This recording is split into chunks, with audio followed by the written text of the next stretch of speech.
महाराष्ट्र राज्य माध्यमिक व उच्च माध्यमिक शिक्षण मंडळाच्या वेळापत्रकानुसार यंदा इयत्ता 12वीची लेखी परीक्षा 10 फेब्रुवारी ते 18 फेब्रुवारी दरम्यान होणार आहे।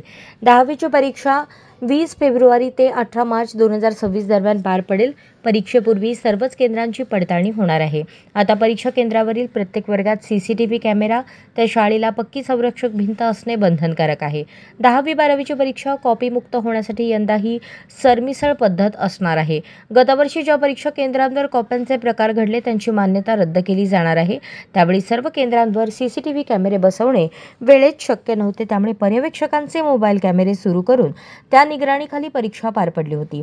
आता प्रत्येक केंद्रावरील सर्व वर्गात सीसीटीव्ही कॅमेरा बंधनकारक आहे। त्यासाठी त्या केंद्रांना 15 दिवसांची मुदत दिली जाणार आहे। सीसीटीव्ही कॅमेऱ्याची परीक्षा काळातील रेकॉर्डिंग 30 दिवसांपर्यंत जतन करून ठेवले जाणार आहे। आगामी परीक्षा सीसीटीव्ही कॅमेऱ्याच्या कक्षेतच होईल असेही बोर्डाच्या अधिकाऱ्यांनी स्पष्ट केले। गुरुवारी 30 ऑक्टोबर रोजी सर्व शिक्षणाधिकारी, केंद्र संचालक, गट शिक्षणाधिकारी यांच्या बोर्डाच्या अधिकाऱ्यांसोबत बैठक पार पडली। यावेळी 15 नोव्हेंबरपासून सर्व परीक्षा केंद्रांची पडताळणी करण्याचे निर्देश देण्यात आले। यावेळी अधिकाऱ्यांनी परीक्षा केंद्रांची पडताळणी केल्याचे फोटो बोर्डाला पाठवले आहेत। त्यानंतर बोर्डाचे अधिकारी देखील काही केंद्रांना अचानक भेटी देऊन सुविधांची पडताळणी करणार आहेत।